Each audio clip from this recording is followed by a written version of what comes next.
Hey, what's up, what's up, what's up? How you doing? How you been? What's going on? What's good? Are you getting it in? Somebody's getting it for you. What's going on, people? Woo, it's a day of another day we call Friday. Anyway, that being said, what's going on, people? It is just within the nation. A whole bunch of bullshit that's going on within the world. I want to talk to you in reference to people who are in relationships that's broken up and their partner have been told, asking them, to get back together with them, and the other person is like, no, I don't want you. I'm over. It's over. I don't want you. I don't want you no more. It's over with. Our relationship is finished, finito. I don't want you, da-da-da. So the person keeps trying and trying and trying, and they still don't want to be with them. Anyway, that being said, so now, after months of this person still trying to tell the other person that they want to be with them, the person keeps saying no, the other person is doing their thing, the other person is going out, having good times, doing everything they want to do, basically living a single life, with the other person sitting back, hurting because they want to still be with this person. So now, the person who's sitting back home hurting because the other person moved on, decides to move on. Now, the person who's been going out, who said they didn't want the person, notice that the person that they left behind and said they didn't want has now found someone else. So guess what? That person wants to now. So now the person has moved on and, then watched them do their little shit. It's not paying them any attention anymore. So now they hopping and hooving and screaming, how could you do this to me? How could you let this go down like this? I really love you. I want to be with you, and you hurt me, and that's the reason why I did what I did.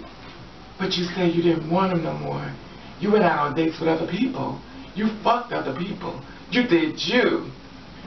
So why are you mad after months of him telling you, I want you, and he finally got the message to move on? You mad. Oh, you delusional motherfuckers out here. Y'all crazy. My thing is this. I know love hurts, and I know love is blind, but if you don't want somebody, make sure you sit down and have a full discussion within your brain and yourself that you really do not want this person. Because another person's garbage is another person's treasure. And trust and believe, what you don't want that don't look good to you, honey, looks fabulous to someone else. So while you sitting back getting your glory and everybody's living for you and stuff like that, and you like, oh, I showed him. Remember,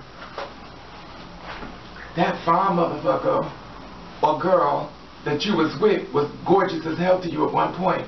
He or she was everything you wanted, can imagine. But now you done got lost in the soup. And you forgot how the ingredients was made. The same way they got you, the same way you could lose them. And the thing about it is, nothing is perfect. And that's the problem that we have with relationships now. If they don't go a certain way, we're all ready to bail on it. In order to be married, in order to be in a relationship with anyone, you have to work on it. You have to do it as if it's a job. If it's that important to you, if it's not, to do what you want to do. Because you're going to do what you want to do anyway. Anyway, that being said, anything about it is, I learned that the person who's always trying to be so fucking fierce is always the one gagging. Now, if you really decide that you and this person's not going to be together, you have no reason to attack the third party. The third party has nothing to do with what you and him decide. And the thing about it is, if you was just trying to show them or teach them a lesson, whatever the case may be, that you don't need them, guess what? They don't need you either. Oh, you delusional motherfuckers. You're always thinking that you're the baddest bitch in the world. I always said this and I'll say this again. There's always somebody out here that's better than you. There's always somebody that's prettier than you. There's always somebody that got more shit than you. And you're like, oh, well, go ahead on and be with them. Guess what? They are.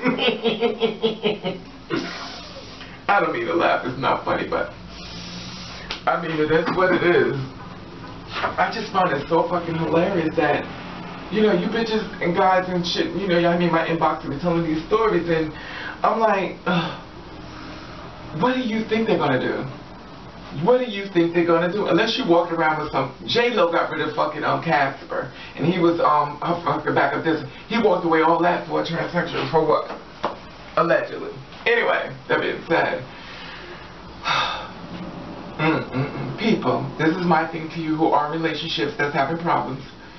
If you truly are the one who's being dominant within a relationship, telling the other person you don't want them no more, make sure you can stand behind your words And when they find somebody and they start moving on, don't get mad. This is what you created. So you blame yourself. You blame the person that you are. You blame the person how you handle things. Don't attack the third party. And that's the person they're bringing into the relationship because you didn't want it. This is your shit. You need to fix it if you can. If this is fucked up beyond compare, then it's fucked up. But I'm going to tell you something that you may not know. If you let a person go out there and start finding someone else and they get a taste of some other body's soup, and they find that their soup tastes better than yours, and the person is treating them better than you, when y'all get back together, they know that other person is still there waiting for them, and they know what that person did for them, and they're going to compare it with you. And if you're not on point and you start up shit with them, guess what? They're not going to let them go. You fucked up. Before you allow somebody to even get into that part of your life where they can come and disturb things, you better make sure it's worth it. If the person cheated on you and stuff like that, and you're still with them, that's on you too. Because nobody can do more to you than you allow. So if you letting them fuck you over and you screaming and crying now, you's a delusional bitch. Anyway, that being said, and I know love is blind and I know love hurts, but when it's over, make sure it's really over. And don't backpedal when they start moving on because you crying and you miss them and stuff like that. If it's not what you want to do, then don't do it. Stop trying to make you feel like you're a god and that person is shit, because there's always somebody else who wants your shit. And at the end of the day, you're home in the house with some lube and some grease, enjoying the moment with the porn. Anyway, that being said, I wonder how you feel about this, how these girls always screaming and hollering, crying once they moved on. If you didn't want them, you should have just kept by your word. If you did want them, don't play a fucking mind game to teach them a lesson, because guess what? You're the one who got the lesson. Anyway, I want to say hello on the people, boom. I want to tell people, bam. And I want to thank you for watching, thank you for subscribing. I want you to do you. I want you to do you the best way you can. And if nobody don't like it, then fuck them.